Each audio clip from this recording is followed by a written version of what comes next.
بسم اللہ الرحمن الرحیم۔ ناظرین، آج 26 اکتوبر ہے، جمعرات کا دن، سن 2023، صبح کا وقت، خوبصورت صبح سے گڈ مارننگ، صبح خیر، السلام علیکم ایوری ون۔ کیسے آپ سب لوگ؟ خیر و عافیت سے ہیں؟ اللہ سبحانہ و تعالیٰ سے دست بستہ دعا ہے کہ اللہ کریں کہ آپ جہاں بھی ہوں خوش و خرم ہوں اور اپنے اہل خانہ کے ساتھ محفوظ بھی، آمین یا رب العالمین۔ جی ناظرین، صبح کے پروگرام میں ہمارا پہلا اور مین سیگمنٹ ہوتا ہے تاریخ ہندوستان، اور ہندوستان کی تاریخ کی ورک گردانی کرتے ہوئے، سیر کرتے ہوئے، شیئر کرتے ہوئے، ڈسکشن کرتے ہوئے پہنچے ہوئے ہیں خیر سے 20ویں صدی کے آغاز میں۔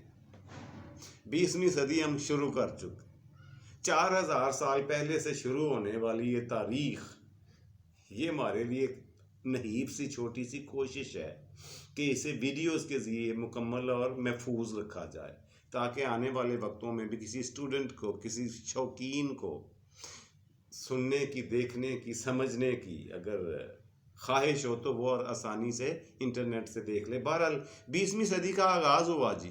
پچھلی قسطوں میں آپ کو بتا چکا ہوں کہ 1901 میں، یعنی 20ویں صدی کے شروع میں ہی برطانیہ کی بادشاہ یعنی ملکہ وکٹوریہ وفات پا گئی۔ یہ سن تھا 1901، ملکہ وکٹوریہ فوت ہوئی۔ ان کا بڑا بیٹا ولی عہد جو تھا ایڈورڈ، وہ بادشاہ بن گیا، وہی ظاہر ہے 1901 میں۔ 1901 میں وہ بادشاہ بنا اور بدقسمتی سے وہ صرف 9 سال حکومت کر سکا برطانیہ پہ۔ برطانیہ کی حکمرانی، بادشاہت اس کے پاس 9 سال رہی، اور 9 سال کے بعد یعنی 1910 میں یہ ایڈورڈ صاحب بھی وفات پا گئے، فوت ہو گئے۔ اب باری آ گئی جارج کی، برطانیہ کا بادشاہ حکمران بننے کے لیے وہی ولی عہد تھا جو ملکہ وکٹوریہ کا پوتا اور ایڈورڈ کا بڑا بیٹا، جس کا نام تھا جارج۔ 1910 میں یہ برطانیہ کا بادشاہ بن گیا۔ ابھی 4 سال ہوئے تھے بیچارے کو تخت پر بیٹھے ہوئے، بادشاہ بنے ہوئے۔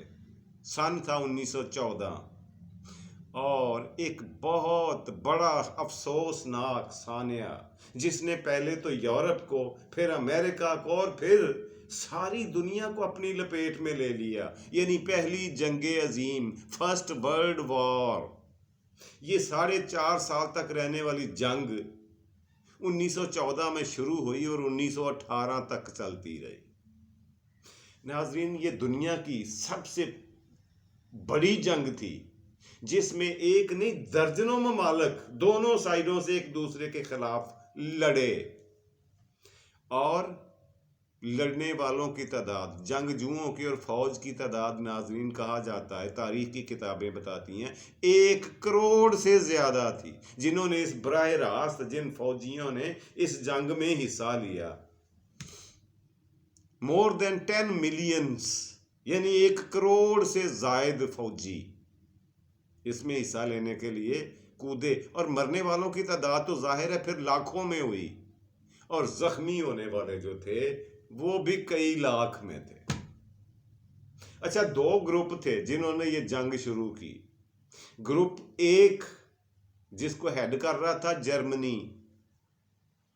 جرمنی ہیڈ کر رہا تھا گروپ A کو، کہہ لیں کہ گروپ نمبر 1 کو جرمنی ہیڈ کر رہا تھا، اور اس کے ساتھ جو 3 اس کے اتحادی، بنیادی اور ہم خیال ممالک اس کے، جن کا چولی دامن کا ساتھ تھا، جو دکھ سکھ کے ساتھی تھے، جن کے ساتھ ان کے خیالات ملتے جلتے تھے، وہ 3 ملک اور تھے۔ ان میں کون کون سے تھے؟ ایک نمبر 1 آسٹریا، نمبر 2 ترکی ہے نا، ترکی کو بھی اس نے ساتھ لیا، آسٹریا کو بھی اس نے ساتھ لیا، اور جو چوتھا اور بہت بڑا ملک تھا اس کا نام ہے بلغاریہ۔ میں آپ کو 4 ملکوں کے نام لکھ کر کوشش کرتا ہوں دکھا دوں تاکہ آپ کو یاد رہے۔ ہیڈ کرنے والا تھا جی Germany, number 1 Germany, number 2 Austria, number 3 Turkey یا ترکی، ترکی کو آج کل ترکیہ کہتے ہیں، اس کا نام بدل کر ترکی سے ترکیہ رکھ دیا گیا. اور اگلا جو آخری ملک تھا وہ تھا بلغاریہ.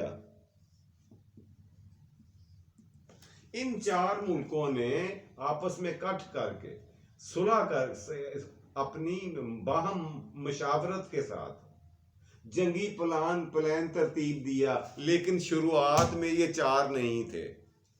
کہا یہ جاتا ہے، تاریخ چیخ کر بتا رہی ہے کہ 1910 میں تو یہ جنگ شروع ہوئی ہے. اس کے پچھلے 40 سال سے جرمنی تیاری کر رہا تھا اس بھاری بھرکم جنگ کی. کیوں کر رہا تھا بھائی؟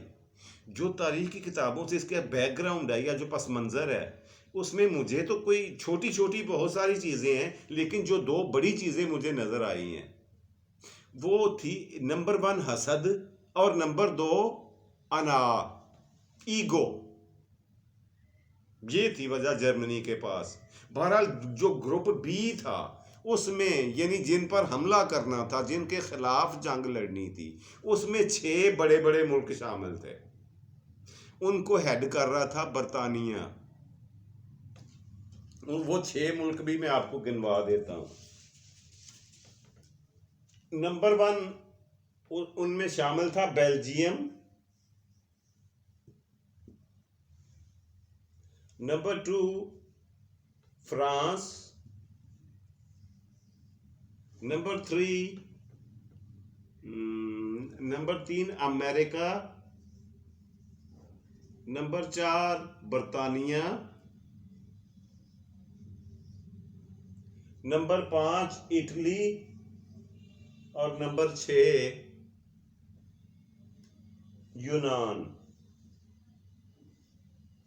یہ تھے جی 3 ملک، 6 ملک سوری، جنہوں نے اس جنگ میں اتحاد قائم کیا. اس جنگی اتحاد کو یونائٹڈ فورسز کا نام دیا گیا. دوسری سائیڈ والے 4 جو ملک ہیں وہ میں نے آپ کو گنوا دیے ہیں. یہ گروپ بی ہے، دوسرا گروپ جن کے خلاف جنگ ہوئی. اس میں یہ 6 تو بڑے ملک تھے، اور ان کے ساتھ جو دوسرے چھوٹے چھوٹے ممالک کو کاؤنٹ کیا جائے تو ان کی تعداد 1 درجن سے زیادہ ہو جاتی ہے. اچھا، اتنے زیادہ ملکوں کا آپس میں جنگ لڑنا، اور پھر 1 کروڑ سے زائد فوجیوں کا حصہ لینا اس جنگ میں، اور پھر اس میں لاکھوں لوگوں کا انتقال ہونا، وفات ہونا، قتل ہونا، مرنا، اور کئی لاکھ کا زخمی ہونا. یہ بہت بڑا ایک افسوسناک سانحہ گزرا ہے. 1910 سے 1904 سے 1914 تک 1914 سے لے کے 1918 تک آپ کو شروع میں بتا چکا. جی ناظرین، ہوا کہ اب آپ پوچھیں گے، سوال یہ پیدا ہوتا ہے کہ جرمنی نے ایسا کیا کیوں؟ اس جنگ کا آغاز کیوں کیا؟ اچانک سے یہ جنگ نہیں ہوئی. تاریخ کی کتابیں بتا رہی ہیں کہ پچھلے 40 سال سے جرمنی تیاری کر رہا تھا اندر کھاتے اپنے بجٹ کا بہت بڑا حصہ گولہ بارود بنانے میں صرف کر رہا تھا، اور اپنے فوج کو جدید پیمانے پر تربیت دینے کا اہتمام کر رہا تھا. اپنے ملک کی زیادہ تر آمدنی گولہ بارود، جنگی ہتھیار، توپیں اور فوج کو طاقتور بنانے پر صرف کر رہا تھا. اور مزیداری کی بات یہ کہ کانوں کان کسی کو خبر نہیں ہوئی، کسی ملک کو، کہ ادھر کیا ہو رہا ہے. کسی کے وہم و گمان میں بھی نہیں تھا کہ جرمنی یوں بھوکے بھیڑیے کی طرح دوسرے ملکوں پر ٹوٹ پڑے گا. خیر، وجہ جو میں نے آپ کو بتائی ہے وہ 2 ہی تھی جو بڑی وجوہات میری نظر میں. نمبر 1 ایگو یہ کہ یہ چھوٹے چھوٹے ملک، یہ چھوٹی چھوٹی فوجیں رکھنے والے ملک معاشی طور پر، معاشرتی طور پر، سیاسی طور پر اور امن و امان کے حوالے سے ہم سے آگے کیوں ہیں، ہم سے اعلیٰ کیوں ہیں، ہم سے اونچے درجے پر فائز کیوں ہیں. ہم کوشش کے باوجود، محنت کے باوجود ان سے پیچھے کیوں ہیں. یہ تھی حسد. نمبر 2 یہ ایگو کا مسئلہ، کہ وہی بات کہ ہم لوگ تو چودھری ہیں، سردار ہیں ملکوں کے، خاندانی لحاظ سے کئی صدیوں سے ہزاروں سالوں سے ہم لوگ چودھری ہیں، اور یہ ہم سے بعد میں بننے والے چھوٹے چھوٹے ملک ہماری برابری کرنے لگ گئے۔ یہ وجوہات جو مجھے سمجھ آئی، اس نے 40 سال تک جنگ کی تیاری کری، اور پھر دیکھیں خوش اسلوبی، دیکھیں حیرت کی بات ہے کہ ہمسایہ ملک تو کیا، دنیا میں کسی ملک کو شک نہیں ہوا کہ یہ جنگی تیاری کسی بہت خوفناک اور بڑی تباہی کا پیش خیمہ ہے۔ اچھا، پھر اس نے ان 40 سالوں میں جرمنی نے سارے ملکوں کے ساتھ خوش اسلوبی والے اور دوستانہ تعلقات بھی رکھے، میل جول سے، بات چیت سے، اپنے رویے سے کہیں پہ بھی یہ ظاہر تک نہیں ہونے دیا، ایک بھنک تک نہیں پڑنے دی کہ ہم کس فرانسیسیوں کے یا انگریزوں کے خون کے پیاسے ہو چکے، ہم ان کا خون پینے کے لیے اپنے دانتوں کو تیز کر رہے ہیں۔ کسی کو وہم و گمان میں بھی بھنک بھی نہیں پڑنے دی۔ 40 سال مکمل ہوئے جی، اس سے پہلے 40 سال میں اب جو انگلینڈ کے، جو جرمنی کے پاس فوج تھی، ناظرین اس کی تعداد لاکھوں میں تھی۔ اتنی بڑی فوج اور اتنی جدید تربیت یافتہ فوج دنیا کے کسی ملک کے پاس نہیں تھی 20ویں صدی کے آغاز میں، جب یہ جنگ عظیم ہوئی، پہلی جنگ عظیم، پہلی عالمی جنگ ہوئی، کسی کے پاس اتنی بڑی فوج، اور پھر سونے پر سہاگا یہ کہ ان کے پاس جدید گولہ بارود اور جنگی سامان موجود تھا۔ ان کے پاس کہا جاتا ہے سینکڑوں توپیں تھیں، اور کچھ ان میں سے توپیں تو ایسی تھیں جو اپنے سائز اور اپنے مار اور اپنی ایفیشنسی کے لحاظ سے پوری دنیا میں نمبر 1 تھی۔ اتنی بڑی اور طاقتور توپیں دنیا میں کسی ملک کے پاس نہیں تھی سوائے جرمنی کے۔ اس کے علاوہ جو دیگر سامان ہے، جس میں گھوڑے شامل ہیں، جس میں خنجر جیسے تلواریں، تیر اور اس طرح کی چیزیں ہیں، نیزے ہیں، یہ چیزیں تو گنتی میں بھی نہیں تھیں۔ بڑا بڑا گولہ بارود، ایکسپلوسیو میٹیریل، یعنی آگ لگا دینے والا، پھٹنے والا میٹیریل، دھماکہ کرنے والا، یہاں تک تیاری کر لی جرمنی نے۔ اس کے بعد پھر اگلا سٹیپ کیا ہوا کہ جرمنی نے ہر ملک میں اپنے وافر مقدار میں جاسوس تعینات کر دیے، بھاری بھرکم تنخواہوں پر اپنے جاسوس ہر ملک میں بھیج دیے، اور وہ منتھلی بیسس پر، ہر ماہانہ بنیادوں پر وہ اپنے ہیڈ کوارٹر میں اطلاع دیتے تھے کہ کس ملک میں کتنی جنگی سکت ہے، کس ملک میں کہاں پر فوجی سامان بنانے کی فیکٹریاں اور اڈے موجود ہیں، کس ملک کا کہاں پر کتنا اسلحہ پڑا ہوا ہے، کس ملک کے کس نے کتنے ہتھیار کس جگہ پہ ہیں، یہ ساری معلومات اکٹھی کر لی گئی۔ اب اگلا مرحلہ جو تھا ناظرین، تیسرا مرحلہ جرمنی نے جو طے کرنا تھا، وہ پیپر ورک کا تھا، روڈ میکنگ کا، کہ جنگ کا روٹ ہم نے کیا اختیار کرنا ہے، کہاں کہاں سے جنگ شروع کرنی ہے اور کہاں تک جانا ہے۔ اس میں صرف ان کے ٹاپ جرنیلوں کی میٹنگ ہوتی ہے، جو ذمہ دار شخصیات تھیں جرمنی کی، انہوں نے بیٹھ کر میٹنگ کری کہ ہم لوگ اب کرنے کیا جا رہے ہیں۔ ان کے خیال میں یہ تھا کہ ہم سب سے پہلے قبضہ کریں گے اپنے ہمسایہ ملک فرانس پہ، اور اس کے دارالحکومت تک آسانی سے پہنچ جائیں گے، کیونکہ ان کی ہمسایہ ملک ہے جرمنی اور فرانس، ان کی سرحدیں بارڈر ملتا ہے آپس میں، لیکن ایک سائیڈ پہ، بارڈر کے ایک سائیڈ پہ چھوٹا سا ایک ملک ہے جس کا نام بیلجیم ہے۔ دنیا کا نقشہ اگر آپ دیکھیں تو آپ کو وہ ملک چھوٹا سا ننھا منا سا نظر آ جائے گا، بیلجیم۔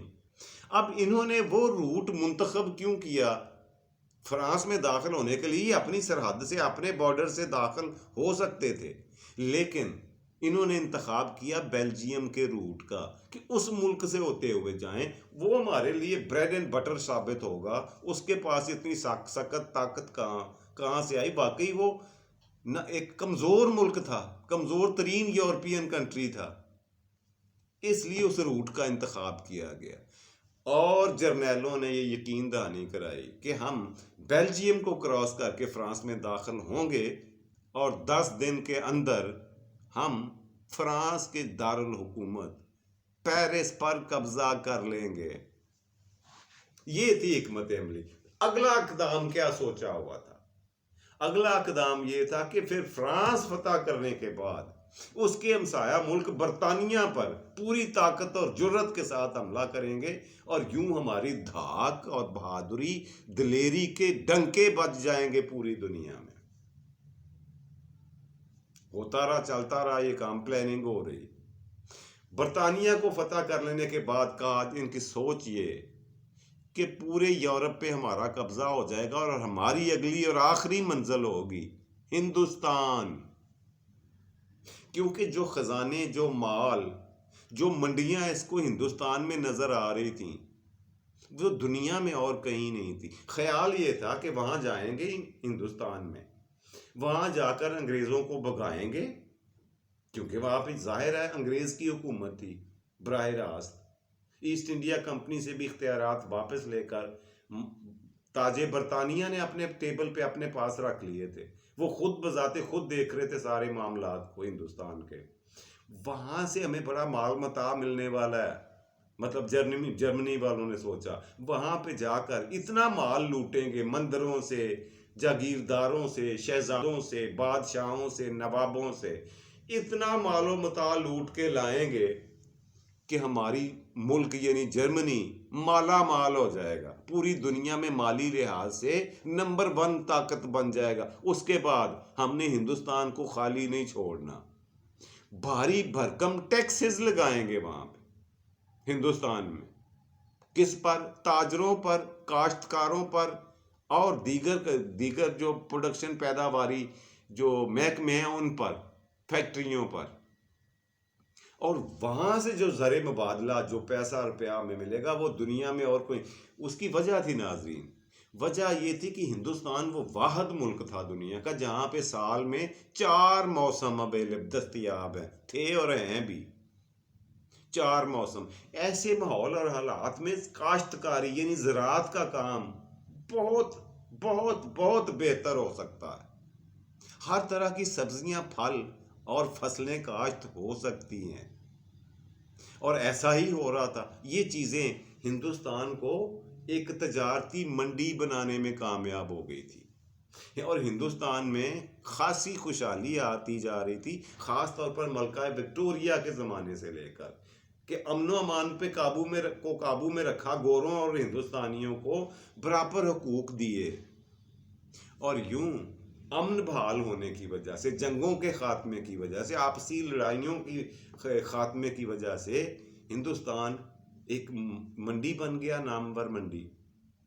جیسے آج کل دبئی بنا ہوا ٹریڈ سینٹر پوری دنیا کا، اسی طرح کا۔ اور پھر دبئی کے پاس تو اتنی آبادی نہیں ہے، ہندوستان آبادی کے لحاظ سے سب سے بڑا ملک تھا اس وقت بھی، اور پھر ظاہر ہے جہاں آبادی زیادہ ہوگی وہاں مین پاور زیادہ ہوگی، یعنی کام کرنے والے کارکن زیادہ ہوں گے، اور پھر وہاں پہ پیداوار زیادہ ہوگی، اور پھر وہاں پہ چیزوں کی کھپت بھی تو زیادہ ہوگی۔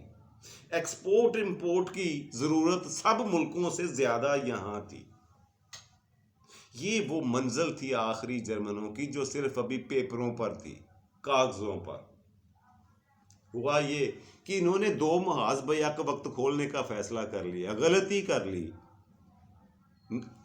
ادھر سے اپنے اتحادی آسٹریا کو حکم دیا، مشورہ دیا کہ تم ایسے کرو کہ تم اپنے ہمسایہ ملک، چھوٹا سا ایک ملک ہے، وہی میں عرض کروں گا کہ دنیا کا نقشہ دیکھیں، اس کا آسٹریا کا ایک ہمسایہ ملک ہے جس کا نام ہے سرویا۔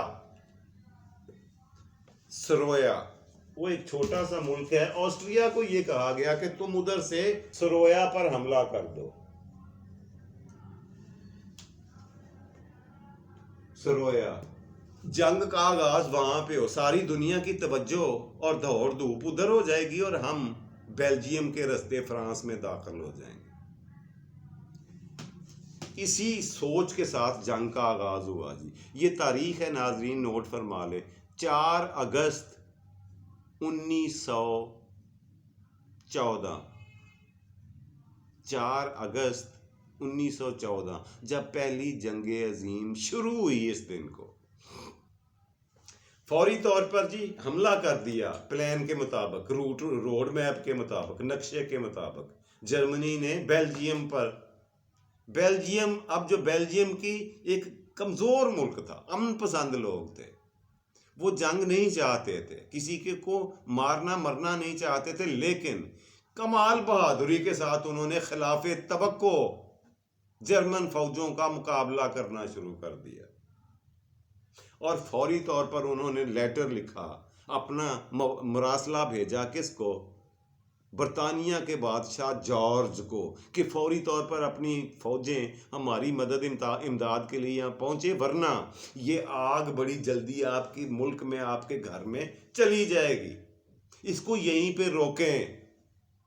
لو جی، اب برطانیہ سے فوجوں کے فرانس آنے میں وقت تو لگنا تھا، تب تک کہا جاتا ہے ناظرین 2 مہینے تک بیلجیم کے جیسے چھوٹے ملک کی چھوٹی فوج نے، کمزور فوج نے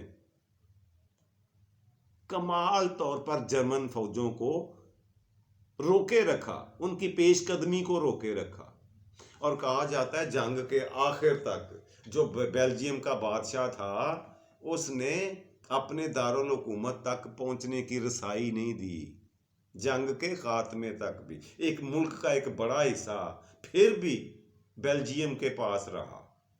خیر، ان کو 2 مہینے کا وقت ملا، اور یہی وہ وقت تھا جو یہ چاہتے تھے بیلجیم والے۔ تب تک برطانیہ کی فوجیں ان کی مدد امداد کے لیے اپنے جنگی ساز و سامان کے ساتھ پہنچ چکی تھی، اور میدان جنگ بن گیا، ابھی فرانس تک بھی نہیں پہنچے، میدان جنگ بن گیا بیلجیم جو درمیان میں تھا جرمنی اور فرانس کے۔ اب دوسری سائیڈ سے ساری فوجوں کا وہاں پہ اکٹھ اور اکھاڑا بننا شروع ہوا۔ ناظرین، یہ جنگ 4.5 سال تک چلی۔ کس ملک پر، دنیا کے کس خطے پر اس کا کیا اثر پڑا، کس کو فائدہ ہوا، کس کو نقصان ہوا؟ جنگ میں کسی کا بھی فائدہ تو ہوتا نہیں، بہرحال کچھ ملکوں نے سے فائدہ بھی اٹھانے کی کوشش کی، کم از کم ان کا بھی تذکرہ کریں گے، اور نقصان کتنا اور کس ملک کا کہاں پہ ہوا اس پہ بھی بات ہوگی، لیکن انشاءاللہ العزیز اگلی قسط میں۔ آج کے پروگرام کا پہلا سیگمنٹ یہیں پہ کلوز کرتے ہیں، بڑھتے ہیں آج کے پروگرام کے دوسرے آپ کے فیوریٹ اور مزیدار سیگمنٹ کی طرف، اور وہ روزانہ کی طرح ہوتا ہے آج کا لفظ۔ آج کا لفظ ہے جی بزدل۔ کون ہے آپ میں سے جس نے یہ لفظ نہیں سنا ہوا؟ بزدل۔ بزدل کسے کہتے ہیں ناظرین؟ ڈرپوک کو، کم حوصلہ کو، کم ہمت رکھنے والے کو بزدل کہتے ہیں۔ اب یہ بزدل 2 الفاظ کا مرکب ہے، کٹ ہے، مجموعہ ہے۔ وہ کون کون سے الفاظ ہیں؟ نمبر 1 بز، اور نمبر 2 دل۔ ناظرین، بز فارسی زبان کا لفظ ہے، اور فارسی میں بز کہتے ہیں بکری کو، یعنی وہ شخص جس کا دل بکری کے جیسا ہو اسے بزدل کہا جاتا۔ کیسا رہا آج کا لفظ؟ امید ہے آپ کے نالج میں، آپ کے فہم میں تھوڑا بہت اضافہ ہوا ہو۔ جی ناظرین، پڑھتے ہیں آج کے پروگرام کے تیسرے آخری آپ کے فیوریٹ اور مزیدار سیگمنٹ کی طرف، یعنی آج کی بات۔ آج کی بات یہ ہے سائیں کہ آپ دنیا کے جس بھی خطے میں ہوں، جس بھی حالات میں ہوں، جس بھی کنڈیشنز میں ہوں، جس حالت میں بھی، اپنی دینی اور دنیاوی بہتری کے لیے کوشش جاری رکھیں۔ دیکھیں، دنیا میں اونچ نیچ حالات میں، سردی گرمی، اندھیرا سویرا دن راتیں آتے اور جاتے رہتے ہیں، لیکن کوشش کبھی ترک نہ کریں اپنے اچھے حالات کے لیے، اپنے انفرادی اور اجتماعی ملکی حالات کی بہتری کے لیے کوشش جاری رکھیں، کبھی ہمت نہ ہاریں، کبھی شکست تسلیم نہ کریں۔ اس کی وجہ پتہ کیا ہے؟ خالق کائنات نے، رب العالمین نے ہم سے کوشش مانگی ہے، نتیجہ نہیں مانگا۔ سو مالی دا کم پانی دینا تے پر پر مشکاں پاوے، مالک دا کم پھل پھل لانا، لاوے یا نہ لاوے، ہم اپنے حصے کا کام تو کرتے جائیں اور بھرپور انداز میں کرتے جائیں، باقی خالق کائنات پر چھوڑ دیں۔ اللہ کرے سی چنگیاں وے، مک بیسن تنگیاں ڈھولنا، دل چھوٹا نہ کر۔ خوش رہیں جی، اپنا اور اپنے پیاروں کا ڈھیر سارا خیال رکھیں۔ آپ اللہ سبحانہ و تعالیٰ کریں کہ آپ کو آسانیاں نصیب ہوں اور آسانیاں تقسیم کرنے کی توفیق۔ رب راکھا۔